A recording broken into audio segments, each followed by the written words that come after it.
Matagal na akong fan ng programa ninyo at talaga namang araw-araw akong nai-inspired sa mga storyang ini-era ninyo.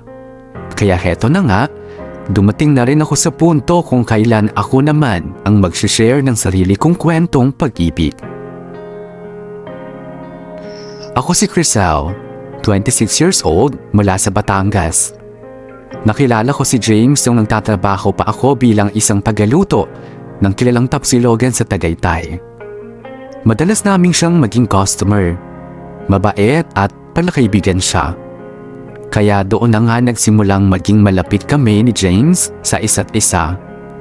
Hindi ko namang alam na hahantong sa ligawan ang pagkakaibigan namin ni James. Noong una kasi, medyo na-intimidate ako sa kanya. Meron siyang komportableng buhay, magandang career, at higit sa lahat gwapo siya. Pakiramdam ko nun, hindi kami bagay. Pakiramdam ko, hindi siya seryoso. Pero sa paglipas ng ilang buwan, pinatunayan sa akin ni James na talagang mahal na mahal niya ako. Kaya naman, bilang nahulog na rin ako sa loob, o nahulog na rin ang loob ko sa kanya, sinagot ko na rin siya. Magmula noon, magkasama naming hinaharap ang lahat ng pagsubok sa buhay.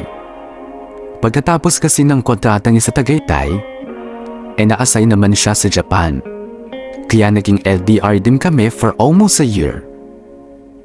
At kahit na nakakalungkot, nagbunga pa rin naman ang lahat ng sakripisyo namin dahil pagkatapos nun, lalo pang tumibay ang relasyon at pagmamahala namin ng boyfriend kong si James. Hello, babe. Nandito na ako sa airport, sa may greeters area. Nasaan ka ba banda? Babe, relax ka lang. Malapit na ako dyan. Hintayin mo ako, ha? Hindi na ako makapaghintay Babe, konti na lang. Binibilis ko na yung lahat. Basta dito ako sa may window F, ha? Naka-white shirt ako, tsaka blue pants. Tapos... Okay na, babe. Ayun na. Nakikita na kita. Talaga ba, babe? Nasaan ka? Ito na, oh. Hintayin ka sa may kanan mo, babe. Naglalakad na ako papalapit sa'yo. Nasaan? Babe, Hi, babe! sobrang namiss kita, babe. Lalo na to. Nako. Aray ko naman, yung pagpisil mo talaga sa mga pisngi ko yung pinaka-namiss mo, ha? Sobrang namiss din kita, babe. Babe, teka lang. Bakit? Parang medyo tumaba ka yata. Hindi naman, babe. Nagkalaman lang ng konti, pero sexy pa rin naman, di ba? Ikaw nga, medyo nakangayayat Alam mo naman yung trabaho ko sa Japan, laging puyat. Pero at least, pogi pa rin naman, di ba? Oo naman. Okay lang yan, babe. Huwag ka mag-alala, babe. Kasi, ngayon nandito ka na, ipagluluto na kita ng mga paborito mong pagkain. Makakabawi ka rin. At isa pa yan sa mga namiss ko sa iyo, babe. Yung mga luto. Ay, babe, siya nga pala. Speaking of pagkain, gusto mo bang kumain muna tayo bago dumiretso ng Bulacan o sa bahay na para diretso lunch? Sakto kasi yung tanghalian na pagdating natin doon. Teka. Ngayon na ba tayo pupunta? Babe, kalimutan mo na kagad. Di ba sabi ko sa'yo sa tawag kagabi, kinamama na yung diretso natin after dito sa airport? Namali pala ako ng pagkakaintindi, babe. Akala ko kasi bukas pa Bukas pa yung fiesta, kaya kailangan makapunta na tayo ngayon habang bisperas pa lang. Okay, sige, babe. Kaso, okay lang ba kung dadaan muna tayo sa apartment ng kaibigan ko? Oh. Kung saan ako nakisleepover? Sure. Nandun kasi yung iba kong gamit Okay lang. Don't worry, babe. Super lapit lang nandito. Walang problema, babe. Basta good for 1 week yung dadalhin mong mga damit, ha? Alam mo naman, parang bakasyon na rin natin yun. Oo naman. Naihanda ko na lahat, no? Good. So, tara na. Excited na rin kasi ako makilala mo si na mama Ako rin, babe. Sige, tara na. Tama. Ito na pala yung mga pasalubong sa inyo. Nandiyan na po yung para kina JR at Elena tsaka pati sa mga pamangkin ko. O anak, ang dami naman ng pasalubong na to. Sigurado ako matutuwa si na JR, Lena at mga bata nito. Hay nako, Insan. Ako hindi ako natutuwa kasi mukhang nakalimutan ko yung pasalubong ko. Ano ka ba, Richie? Hindi lang kita nabanggit pero mayroon ka rin dyan. Hanapin mo na lang. Talaga ba? Salamat talaga. Joke lang naman yun. Alam ko naman hindi mo ako makakalimutan. Hanapin ko na din sa akin. Sige. Pa yun? Ay, teka anak. Saan rin ba galing tong mga Coco Jam? Pati tong mga biskwit? Yan ma, kay Crisel po galing yan. Pasalubong niya po sa inyo. Bongga ha? May papasalubog din ng girlfriend ha? Bakit, Iha? Galing ka rin bang abroad? Hindi po, tita. Gusto ko lang po talagang makatikim kayo ng mga pasalubong galing Tagaytay. Kaso hindi ko naman makakain to eh. Ayoko na matatamis, bawal sa akin to. Yung biskwit na lang po, tita. Masarap po yan kahit pang merienda nyo na rin po. Hindi na. Marami naman ako stock na pagkain dito. Pamimigay ko na lang siguro itong mga pasalubong mo sa kapitbahay. Ma, huwag naman. Try nyo na lang yung bigay kila Ate Lena. Baka magustuhan pa ng mga bata. Siya, bahala na. Kung sino magustuhan yan, di ibibigay. Tita, nagtataray ka na naman. Yung puso mo. Ay naku, ipapasok ko nga muna itong mga pasalubong sa kwarto. Ay naku, teka. Ba't na to? Ang bigat naman pala. Tita, tulungan ko na po kayo. Ay, wag na. Si James na lang. Patulong nga, anak. Sige po, maakin na po. Uy, Priscel, okay ka lang ba? Haha, oo naman. Alam mo, huwag masyadong intindihin yung si tita. Nagtataray lang talaga yun kapag nakakita ng magaganda.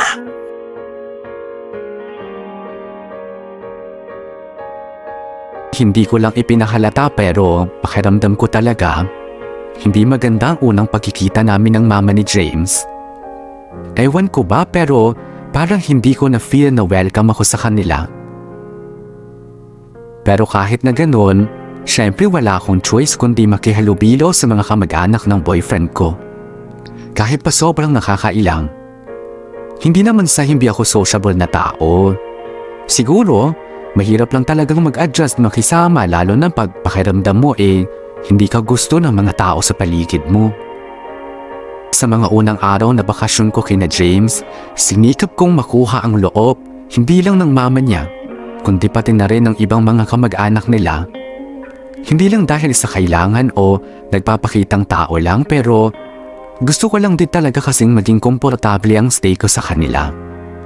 Naisip ko rin kasi na hindi naman sila ibang tao. Malalapit sila sa boyfriend ko, sa taong mahal ko. Kaya tama lang din na mahalin at tanggapin ko rin sila. Kahit hindi na naaayon sa expectations ko ang trato nila sa akin.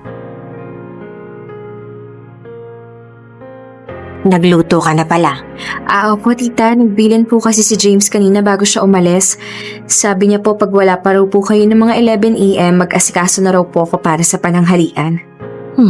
May ano ba yung niluto mo? Sinigang po. Patikin nga ako. Diyos ko, ano ba to? Hindi natural na sampalok ang ginamit mo sa paasim. Alam mo bang masama sa katawan yung mga artificial na pampalasa na yan, ha? Kasi po, tita. Tapos overcook pa tong mga gulay. Dapat hinuhuli mo tong ilagay kasi madali yang maluto. Ay, Iha, pinagmamalaki sa akin ni James at tagaluto ka raw sa isang sikat na kainan. Pero bakit parang hindi mo naman yata alam ang basic? Tita, una po sa lahat, sa isang malaking karinderya po ako nagluluto. Nasanay po ako sa mabilisang kilos at galaw. Bukod po sa wala na kaming oras para maghanap ng mga sariwang sampalok pang sigang, bihira na rin po kasi sa mga palengke yon. Anong bihira? Ang sabihin mo, tinatamad ka lang talagang maghanap. Kaya po ang mahalaga na lang po sa amin ay makapagluto ng malinis at masarap na pagkain. Kahit hindi safe sa kalusugan na kakain, ganon. Hindi naman po sa ganon, tita. Ang ibig ko pong sabihin... Ay naku, Iha, huwag ka na nga mga tuwiran. Makinig ka na lang sa akin. Para na rin kay James yan. Dahil kung sakali mang magkatuluyan kayo balang araw, siyang kawawa, hindi ako. Okay po, tita. O siya, alis na lang ako ulit. Kinalela na lang ako mananang halian. Teka. Naku, Iha, ha? Wagaliin mo nga isara lagi itong tangke ng gas. Delikado to eh. Sorry po, tita. Nakalimutan ko po eh. Ay naku, makaalis na nga. Ingat po kayo. Diyos Mayo, kamabaing tao hindi pulido kumilo sa kusina. Ano naman niya? Hi, babe. Mag-aalas 3 na ng hapon, babe. Hanggang ngayon, hindi pa ako naglo-lunch kasi hinihintay kita. Ay, babe, sorry talaga. Napahaba kasi yung discussion namin ni Tito Ricky kanina eh. Pero huwag ka mag-alala. May dala naman akong good news para sa'yo. Pero pwede bang sabihin mo na lang habang kumakain tayo? Gutom na kasi talaga ako, baby. Hindi, babe. Mabilis lang to, promise. I-explain ko lang sa'yo. Okay, sige. Go! Ano yan?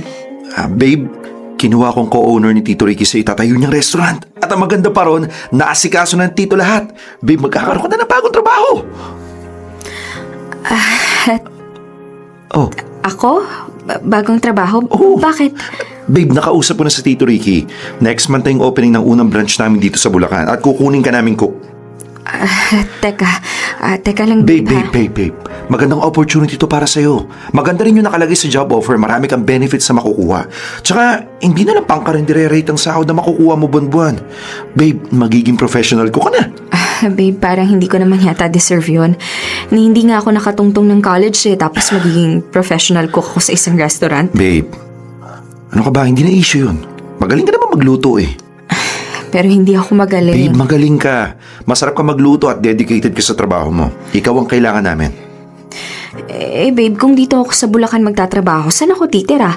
Wala naman akong kamag-anak dito. Ayokong mangupahan. Ikaw talaga, babe. Ang dami mo iniisip. Alam mo yun? Huwag mo nang problemahin yung tutuluyan mo kasi may staff house naman kami. O kaya kung ayaw mo naman doon, well, dito ka na lang sa bahay. At least magkasama pa tayo, di ba? Kakusapin ko na lang si mama kung gusto. Babe, malayang pumayag si tita kung dito pa rin ako titira, no? Hindi pa tayo mag-asawa. Kaya sa staff house na lang ako kung sakali. Okay. Naintindihan ko. Pero babe, tatanggapin mo naman yung offer, di ba? Siguro, babe, pag-isipan ko muna ng mga ilang araw, ha? Sige, basta, oo yung sagot mo ha. Ay nga pala, di ba sabi mo kanina may sasabihin ka sa akin? Ano yun? Wala. Wala, babe. Gutom lang ako. Yun lang yung gusto kong sabihin. Sige, tara na. Kumain na tayo. Gutom na rin ako eh.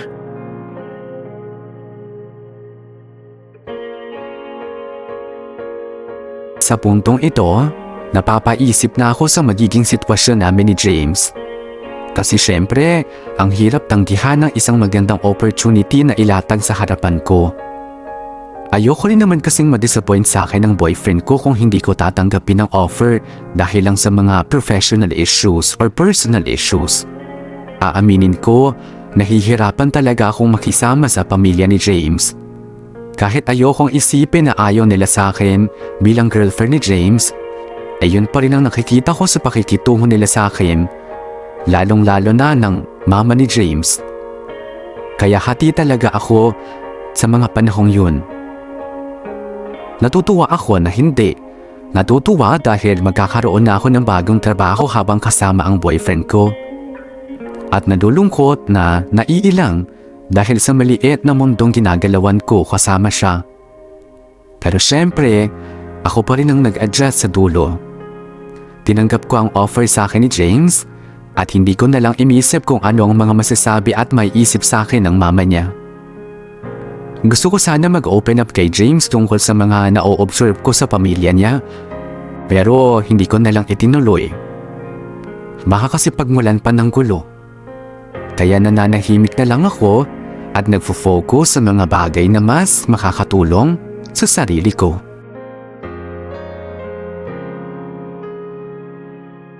Sa wakas, nakauwi na rin tayo, babe. Bakit parang ikaw pa yata yung napagod sa pamamasyal natin dito sa lugar niyo, babe? Well, ngayon na lang din kasi ulit ako gumala dito, babe. Tsaka, pinayatasan na yung katawan ko sa mahabang lakaran. Exercise na rin yan para sa'yo. Oo nga eh. So ano, tara, pasok na tayo. Gusto ko na rin na makainom ng tubig eh. Grabe, Iha. Ulali na kasi ako. Hindi ko na matandaan. Okay lang po, tita. Ay, oo, tita. Nandito pala si James tsaka si Crisel. Mami, bisita ka pala. Sherlyn? Hi, James! Oh, kumusta ka na? Heto, I'm good. Ikaw? Eto, okay din naman. Kakauwi ko lang ng Pinas galing Singapore. Grabe, James, ha? Ngayon na lang tayo ulit nagkita after, 4 years, I think? Yeah, 4 na taon na may get. Actually, mag 5 years na nga yata eh. Wow, ha? Talagang bilang mo pa. Sherlyn, si Crisel nga pala, girlfriend ko. Crisel, si Sherlyn, Ay, nako, James. Ako yung nahihirapan sa'yo eh. Ako na nga magpapakilala ng sarili ko. Hi, Crisel. Sherlyn. Hello. Childhood best friend nga pala ako ni James and naging ex rin niya ako. Okay. Pero don't worry, matagal na yon kaya sana huwag ka nang mailang sa akin ha kasi magiging katrabaho na natin ang isa't isa. Teka. Sherlyn, anong magiging katrabaho? Ay, hindi pa ba nababanggit sa'yo ni Tito Ricky? James, anak, kukunin ni Tito Ricky mo si Sherlyn bilang operations manager ng restaurant nyo. Nako anak, maswerte kayo dahil magaling magpatakbo ng negosyo yung si Sherlyn. Nako, hindi naman po masyado, tita. Ay, pa-humble effect ka pa. Ang dami mo nang naging experience sa ibang bansa bilang manager, di ba? O di ibig sabihin, batikan ka na. Batikan.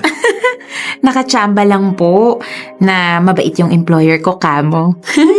Ay, yan ang gusto ko kay Sherlyn eh. Kahit marami nang naipundar at narating sa buhay, marunong pa rin magpakumbaba.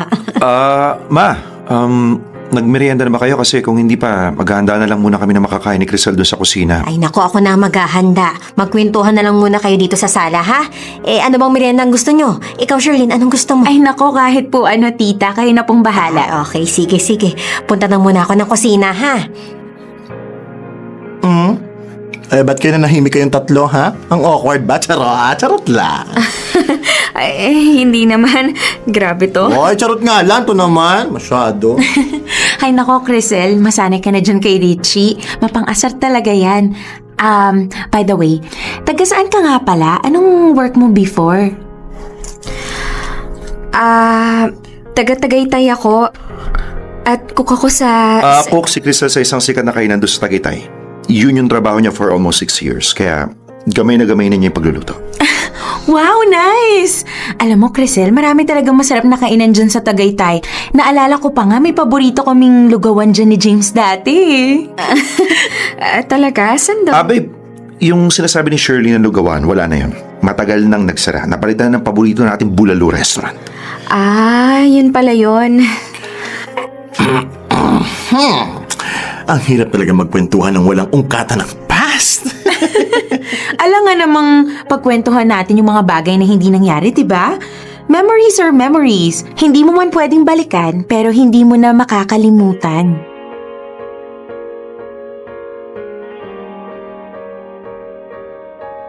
Noong mga sandaling yon, pakiramdam ko pinagtitripan talaga ako ng tadhana. Parang isang malaking joke ang lahat. Pamilya pa nga lang ni James, hirap na akong pakisamahan. Tapos dadagdag pa si Sherlyn. At ang hindi ko pa maintindihan, bakit kailangan pang mangyari yon? Bakit sa dinami-dami ng taong pwede nilang kunin bilang katrabaho, bakit yung ex pa ng boyfriend ko? Bigla akong na-stress pagkatapos nun. At sa sobrang pag-overthink, tinanong na ako ni James kung okay lang daw ba ako at kung may problema ba. Pagkakataon ko na sana yun para mag-open up sa boyfriend ko pero hindi ko na naman nagawa. Nandun na rin siguro yung pride ko eh. Ayokong isipin ni James na nagsiselos ako at naaapektuhan ako sa mga nangyayari sa paligid namin. Pero deep inside, lalo lang nanganganap yung mga insecurities ko. Kaya parang unti-unti na rin nadadamay pati ang relasyon naming dalawa ni James.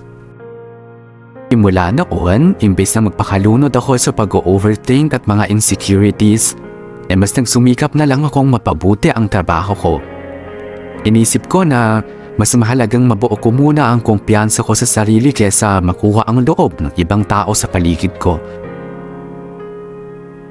At para na rin lang mas maintindihan ninyo, big deal sa akin na makuha ang boto ng pamilya ni James dahil na rin sa pinagdaanan ko sa sarili kong pamilya.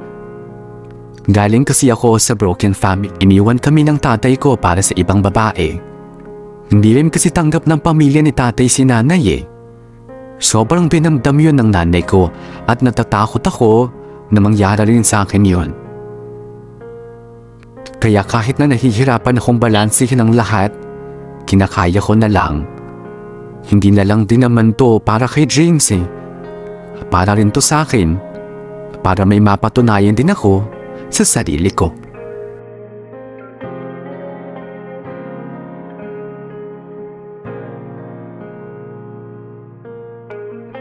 Hello, babe. Hello, babe! Happy birthday! Thank you, babe. Kanina ko pa inaabangan yung tawag mo eh. Akala ko matatapos na lang yung birthday ko nang hindi naririnig yung boses mo. Pwede ba yon? Siyempre, hindi ko naman makakalimutan yung babe ko, no? So ano, babe? Kamusta yung birthday celebration mo dyan? Okay naman, babe. Masaya rin naman kasi nag-iaya rin kumain sa labas yung mga kasamahan namin ni Shirley sa business trip. Pero syempre, mas masaya pa rin kung sana kasama kita. Huwag kang mag-alala, babe. Magsa-celebrate na lang tayo ulit pagkatapos niyan, okay? Ang dahil lang kasi talaga, babe eh. Bakit kasi may natapat pang event sa mismong araw ng birthday ko? Pero, anyway, hayaan mo na. Ikaw, babe, anong ganap sa'yo dyan? Kamusta na yung araw mo? Ito, medyo pagod kasi Oh. 2 magkasunod na cooking workshops yung pinuntahan ko today eh. Cooking workshops? Babe, hindi mo naman kailangan nun eh. Ang galing-galing mo na kaya. Nambola ka naman. Alam mo, babe, iba pa rin kasi yung may mga proper training kahit papano. Tsaka mas okay na rin yung ganito. At least, handang-handa ako para sa bagong trabahong papasukin ko, di ba? O bakit? Hindi ka pa ba handa sa lagay na yan? Babe, paulit-ulit ko sinasabi sa'yo, magtiwala ka sa sarili mo. Yun lang naman yung kailangan mo eh. Babe, gusto ko lang din kasi talagang may mapatunayan sa pamilya mo. Gusto ko maipakita sa kanila na deserve ko talaga yung opportunity na binigay niyo sa akin. But not in a way na kailangan mo magpa-impress totally sa kanila. Just be yourself, babe. Oo nga, babe, alam ko. Pero kailangan ko maging best para na rin sa sarili ko. Well, naintindihan ko naman. Natutuwa ako dahil motivated ka talaga sa ginagawa mo. Well, huwag ka mag-alala. Lahat ng yan magbubunga rin ng maganda in the future. Thanks, babe. Babe, tinatawag na ako ng mga kasamahan ko. Ay, ako na lang yung tatawag ulit sa'yo mamaya, okay? Okay, babe, sure. Happy birthday ulit. I love you. Salamat, babe. Love you too. Ano na te? Nabati mo ba sa tawag si James? Oo, tapos na. Kakababa lang ng tawag. O bakit busy pa ba siya? Oo mukhang marami pa siyang kausap. O siya, ibig sabihin lang niyan, kumain ka na. Mag-aalas 11 na ng gabi, hindi ka pa nagdi-dinner. Kumain ka na, sabay mo na ako. Salamat. Alam mo, Crisel, believe talaga ako sa maturity mo no? Tingnan mo 4 days na magkasama sina James at Sherlyn sa business trip na yan. Pero parang okay lang sa'yo, parang hindi ka nag-aalala. Bakit naman kasi ako mag-aalala? Siyempre te, hello! Mag-ex kaya yung dalawa? Paano kung sa pagsasama nila sa business trip na yan, ibang klaseng business na pala yung trip nilang gawin? Richie, may tiwala naman ako sa pinsan mo. I know, right? Mga professional na tao sila. Hindi naman siguro sila gagawa ng mga bagay na walang connect sa kumpanya. Well, siyempre yan ang talaga iisipin mo para hindi ka mapraning. Pero kung ako yun nandiyan sa kalagayan mo, naku te, hindi ako papayag na didikit-dikit sa jowa ko yung ex niya kahit patrabaho yon, no? Kabisado ko yung mga ganyang galawan, ako! Kumain na lang tayo. Ay, ang daming notif ng Facebook. Ano naman kaya to? Ay, Crisel, tingnan mo, Bakit? Ano ba yan? May pinost na picture si Sherlyn at nakatag si James. Nako, ito ang sinasabi ko. Speaking of! Patingin nga. Ayan. Naku, ang haba ng caption ni Ateng. Naku, nagpa-small party pala siya para kay James. Naku, bidabid talaga yung babaeng yan kahit kailan. Teka, bakit magkatabi si James at Sherlyn sa lahat ng pictures? Abay, malay ko. Yan ang titanong mo dyan sa jowa mo. Tapos tingnan mo itong isang kuha nila, Naku, si Sherlyn pa talaga may hawak ng cake at nagpa-blow ng candle kay James. Ano, jowa lang, ha? Jowa lang? Ano to? Bakit ganito to? Saka sandali nga, ha? Binanggit man lang ba sa'yo ni James may paandar pala yung si Sherlyn, ha? Wala nga Nagtataka nga rin ako bakit hindi niya sinabi. O, diba? Ay, naku talaga! Nakakaloka! Ako ha? Iba na lang talagang naamoy ko dyan sa galawan ni Sherlyn na yan. Ako, kunwari pang trabaho ang ginagawa, pero may hidden agenda na pala! Bakit ganon? Bakit parang habang tumatagal, lalo nang bumibigat ang sitwasyon? Alam mo yung pakiramdam na ikaw yung naiipit tapos ikaw pa yung nahihiyang umangal? Yung ikaw yung girlfriend, pero parang wala kang karapatang magselos? Ganon na ganon ang nararamdaman ko. May time pa na sa unang pagkakataon, sa sobrang pag-overthink ko, pinagkialaman ko ang cellphone ni James habang tulog siya. At doon ko na nga nakita ang conversations nila ni Sherlyn. May mga sweet shots pa sa kanya ang ex niya at halatang super close pa rin sila sa isa't isa. Lalo lang ako nagselos at magmula noon, unti-unti na rin nagbago ang samahan naming dalawa ni James. Hindi ko na maiwasang hindi pagsilosan si Sherlyn kahit pa nasa trabaho kami. Dahilan, para mapadalas na ang pagtatalo namin ni James na nauuwi na sa matinding tampuhan at away.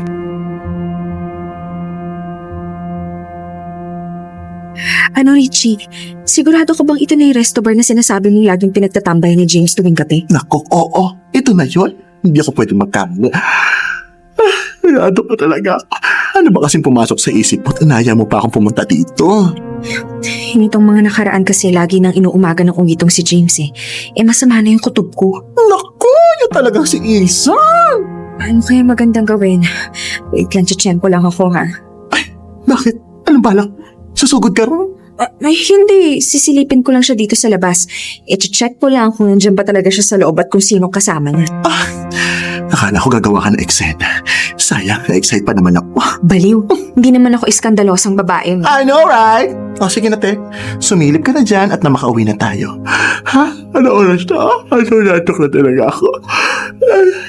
Oo na, sandali lang. Mabilis lang to. Alam mo, tutulungan na kitang hanapin siya dyan. Nasaan ba? Nasaan ba? Huwag na, ako na lang. Baka makita ka pa dyan. Ano ba yan, te? Bakit para tayo pa'y nagtatago? Tayo ba may ginagawang kababalaghan, ha? Basta huwag ka na lang magulo. Okay, sige. Dito lang ako. Bilisan mo na sumilip dyan. James, nasan ka ba?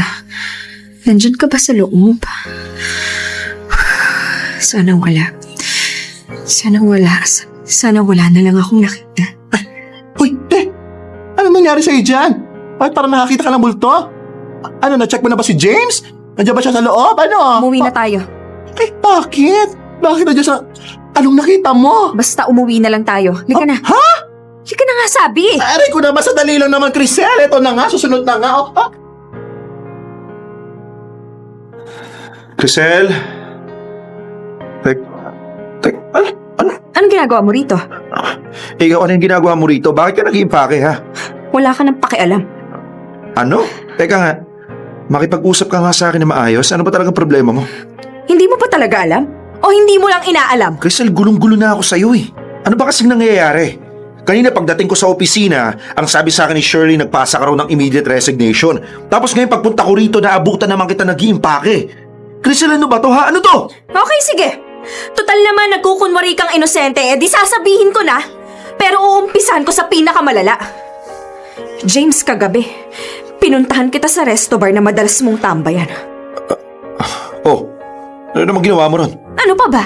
Di inalam ko kung anong pinagkakabisihan mo para hindi mo sagutin ang mga tawag at text ko. Bihira. Talagang pambihira, James! Kasi alam mo kung ano nakita ko, ha? Nakita ko kayo ni Shirley na naglalampungan habang nag-iinuman.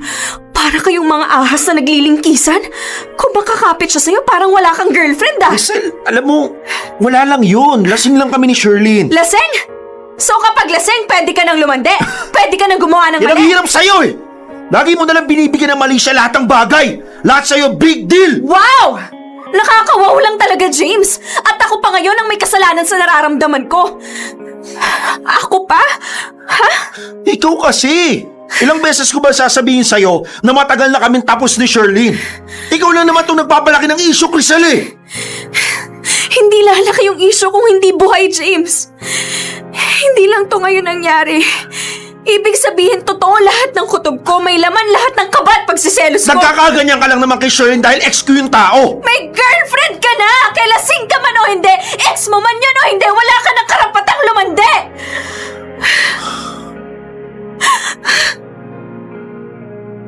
O ano? Ba't natahimik ka? Tagos ba? Tagos, di ba? Ikaw naman ito may kasalanan eh. Ano? Kasalanan ko na naman Ikaw ngayon. yung unang nawala ng oras para sa atin dalawa. Wala ka na kasing ibang iniintindi kundi yung sasabihin ni Mama sa'yo. Yung iisipin ng ibang tao sa'yo. Kaya nakakawalang gana ka na eh. Ah, ganon? Kung ikaw nawawala ng gana, pues ako nagsasawa na! Sawang-sawa na ako makaramdam ng pagod, James! Bakit? Kasi pagod na akong isiksik yung sarili ko dyan sa mundo mo! Ano?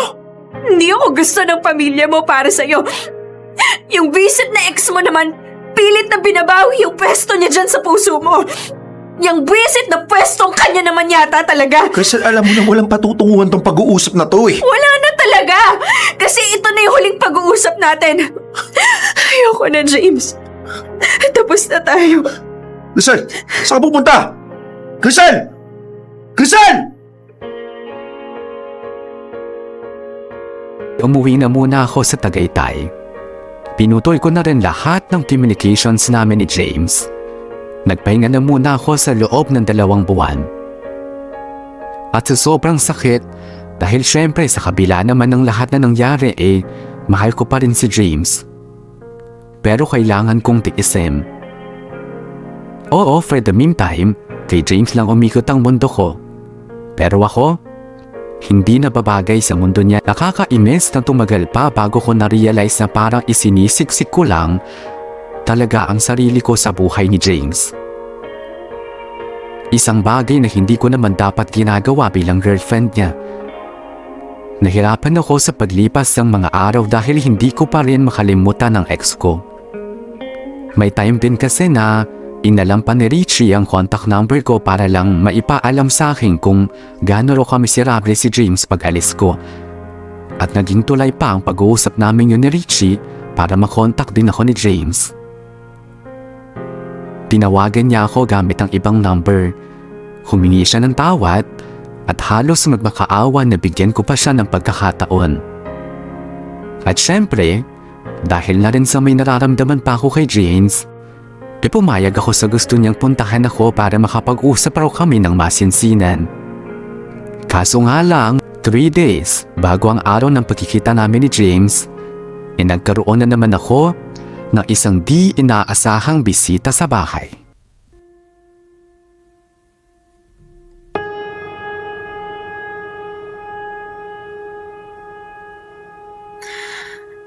Sherlyn, pasensya ka na ha. Maliit lang tong bahay namin tapos hindi pa ganun kalinis. Hindi rin kasi expected na may bisita pala ako ngayong araw. Nako, okay lang. Ako nga yung dapat humingi ng pasensya sa'yo eh. Kasi binigla kita sa pagpunta ko dito. Ano na nga palang sasabihin mo? Kasi parang masyado yatang seryoso yung pag-uusapan natin para bumiyahe ka pa mula Bulacan hanggang dito sa Tagaytay. Actually, bukod sa may importante kong sasabihin sa'yo, gusto ko lang din magkaayos tayo at magkaliwanagan. So, obviously, tungkol kay James to, tama? Okay, sige, go lang. Crystal, I'm sorry. Sorry sa lahat ng gulo, issue at saka sa problemang dinala ko sa relasyon niyo ni James.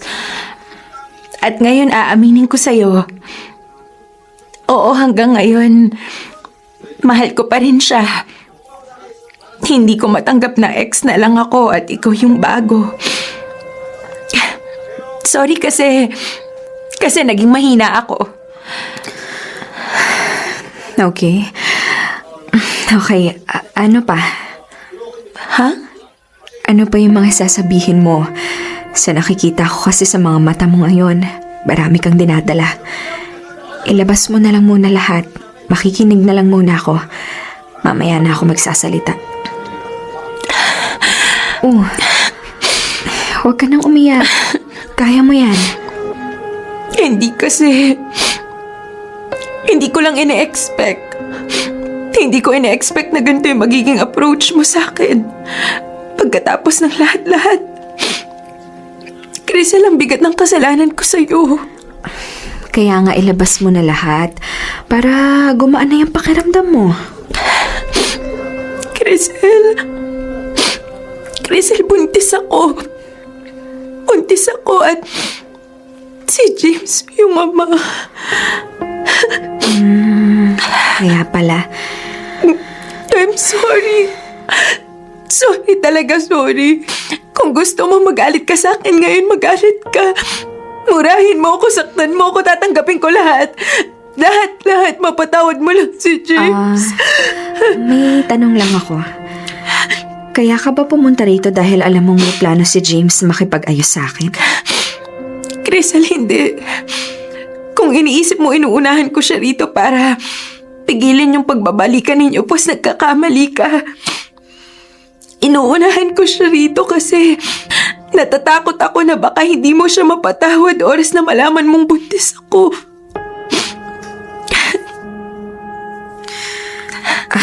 Pero kasi... Ikaw talaga yung mahal ni James, hindi ako. Kaya, Crisel, sana yung pagmamahal niya sa'yo, yun yung makita mo at hindi yung kasalanang nagawa niya. Kasi kung may dapat sisihin sa lahat ng nangyari, ako yun. paano kung sabihin ko sa'yo ngayong hindi ako makikipagbalikan sa kanya? Crisel, Shirlene, ayokong maging makasarili. Ayokong dumating sa point na may isang inosenteng batang lalaking walang buong pamilya.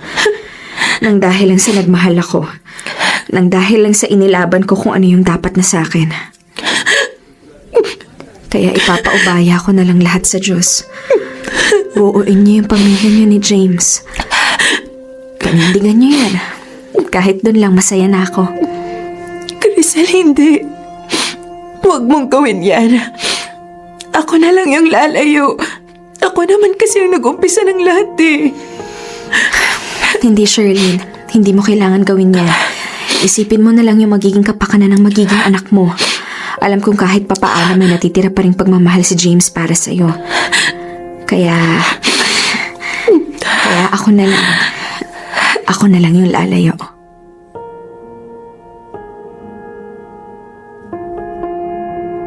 Hello, Crisel?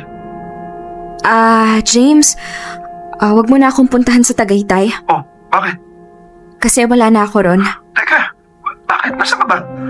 Basta wala na ako ron, nasa malayo na ako. Crisel naman, ano ba naman to? Akala ko ba okay na? Akala ko ba magkikita na tayo at magkakaayos? Akala ko rin eh. Ano naman bang nangyayari? Ha? Bakit bigla nabago na naman yung isip mo? James, Oh, si Shirley na dapat yung piliin mo, hindi ako. ano? Huwag na nating pahabain to. Sigurado naman akong alam mo kung ano yung ibig kong sabihin. Crisel naman, oh. Please, huwag mo naman gawin sa akin to. Laban mo naman ako. Huwag ka naman magpatalo. Oo, alam kong wala na akong laban kay Shirlene. Kasi syempre magkakapamilya na kayo. Pero hindi naman ibig sabihin nun talunan na ako eh. Kasi ginawa ko naman yung tama, di ba? Ginawa ko kung ano yung mas makakabuti para sa'yo. Sa pamilya mo, kay Shirlene, at para na rin sa akin. Sa sarili ko. Para makalaya na ako sa lahat ng sakit at galit. Kaya sana gawin mo rin yung part mo, James. Gawin mo yung tama. I'm sorry pero buo na yung desisyon ko. Hanggang dito na lang tayo. Hindi sa nagpakamartir o nagpakabayani ako. Hindi rin sa masyadong mataas ang pride ko pero ang pagpaparaya lang ang nakikita kong solusyon sa lahat ng masasakit na pangyayari sa buhay ko dala ng pagmamahal ko kay James. Tao lang ako at sobrang nakakababa para sa ibang babae na malamang nabuntis ng taong mahal mo ang ex-girlfriend niya. Nakakadurog, hindi lang ng puso, kundi pati na rin ng pagkatao. Gustuhin ko mang magwala sa galit at sisihin ang kung sino, mas pinili ko na lang na umintindi at magparaya.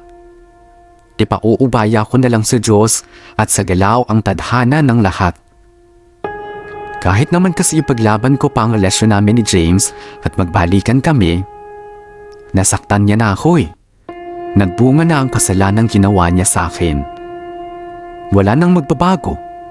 Kaya mas pinili ko na lang gawin ang bagay na magdadala sa isang magandang pagbabago sa buhay ko.